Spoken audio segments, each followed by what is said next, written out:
आज मैं करने वाला हूँ स्पाइडरमैन ब्रांड न्यू डे की एंडिंग एक्सप्लेन, ताकि आप अपने दिमाग में किसी भी तरीके का भ्रम ना पाले और आपको ब्रांड न्यू डे मूवी अच्छे से समझ आ जाए। तो हम देखते हैं जीन ग्रे को, जिसका रोल हमारी प्यारी सीडी सिंह कर रही है। वो डैमेज ऑफ डिपार्टमेंट कंट्रोल में हमला कर देती है। क्यों? क्योंकि उसको चाहिए वीमैक्स, और यहाँ तक वीमैक्स मिस्ट्री है कि ये चीज क्या है। ये बात जैसे ही स्पाइडरमैन को पता चलती है, वो तुरंत वहाँ पर पहुंच जाता है और वहाँ पर उसके लिए होता है एक सरप्राइज, क्योंकि जीन ग्रे अकेले ही पूरे डैमेज ऑफ डिपार्टमेंट कंट्रोल के साथ नहीं लड़ सकती। इसलिए उसने किसका माइंड कंट्रोल किया है? सोचो, हल्क का। और इस भोली सी लड़की ने हमारे भोले से ब्रूस बैनर को हल्क बनने में मजबूर कर दिया।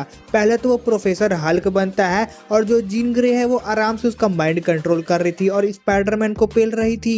पनीसर भी वहाँ पर आ जाता है स्पाइडरमैन की मदद करने, लेकिन वो ज्यादा कुछ तो कर नहीं सकता था, इसलिए वो जीन ग्रे के पीछे जाता है और स्पाइडरमैन लड़ता है हल्क से। और जैसे ही जीन ग्रे का माइंड कंट्रोल ब्रूस बैनर से हटता है, वो तो पहले प्रोफेसर हल्क से ब्रूस बैनर बनता है और फिर ब्रूस बैनर से हल्क बन जाता है, जिससे डील करता है स्पाइडरमैन। और कसम से ये क्या सीक्वेंस थी, आपको देखकर मजा ही आ जाएगा। पनीसर जाता है जीन ग्रे के पीछे, लेकिन उल्टा जीन ग्रे पनीसर का ही माइंड कंट्रोल कर देती है और अपना बचा हुआ काम पूरा कर देती है। लेकिन यहाँ पर स्पाइडरमैन भी था चालाक, उसने एक डिवाइस बनाकर रखा था जो कि किसी के भी पावर को सप्रेस कर सकता था। हालांकि वो हल्क के ऊपर काम नहीं करता है क्योंकि इसकी चमड़ी बहुत मोटी थी, लेकिन वो किसी तरह हल्क को ब्रूस बैनर में कन्वर्ट करने पर मजबूर कर देता है। लेकिन आगे चल के यही डिवाइस वो जीन ग्रे के ऊपर लगा देता है और डीओडीसी वाले उसको बेहोश भी कर लेते हैं। लेकिन बेहोश होने से पहले जीन ग्रे स्पाइडरमैन को सैरा का नाम बोलती है, और ये बात आगे चलकर स्पाइडरमैन डीओडीसी वालों से पूछता भी है कि आखिर सैरा है कौन।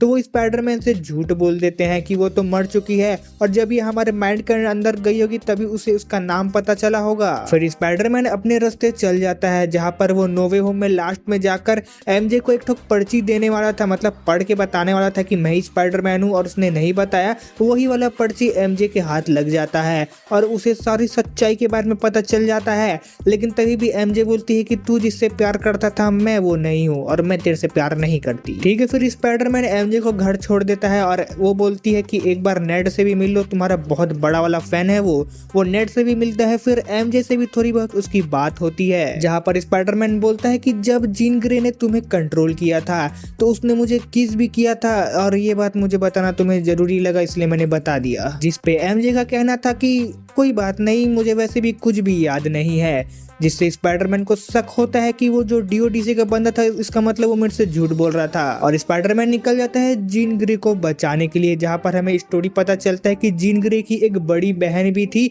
जिसको ये डीओडीसी वाले पकड़ लिए थे एक्सपेरिमेंट के लिए, और इतना एक्सपेरिमेंट किया कि वो गुजर ही गई। और वीमैक्स और कुछ नहीं था, जहाँ पर जीन ग्रे की बड़ी बहन को बंद करके रखा था वहीं पर वीमैक्स लिखा हुआ था। तो उसकी बड़ी बहन ने अपने छोटी बहन को ये चीज ट्रांसफर कर दी थी कि इधर पे वीमैक्स लिखा हुआ है, आ जा इधर पे। तो यहाँ पर जीन ग्रे के साथ वो सेम एक्सपेरिमेंट करते हैं जो कि उसकी बहन के साथ किया गया था, लेकिन यहाँ पर जीन ग्रे के पास उसकी बहन से ज्यादा पावर था, इसलिए वो इन लोग के सिस्टम को ओवर पावर कर देती है और उधर आसपास के जो 1 किलोमीटर के रेडियस में जितने लोग थे ना सबको फ्रीज मार देती है। ये सब होने के बाद स्पाइडरमैन वहां पर पहुंचता है जीन को बचाने के लिए, लेकिन वो बोलते हैं कि मुझे तेरी मदद की जरूरत नहीं है। और वो जो रेड कलर के कपड़े पहने थे ना निंजा लोग, उनसे स्पाइडरमैन को भिड़वा देती है और वो पटक पटक के स्पाइडरमैन को मारते हैं शुरुआत में। लेकिन ये ज्यादा देर तक नहीं चलता क्योंकि स्पाइडरमैन ने भी अपने ऊपर एक डिवाइस लगाया था जिससे जो उसके स्पाइडर वाले हार्मोन है ना वो दबे रहे, क्योंकि उससे उसे बहुत ज्यादा प्रॉब्लम हो रही थी।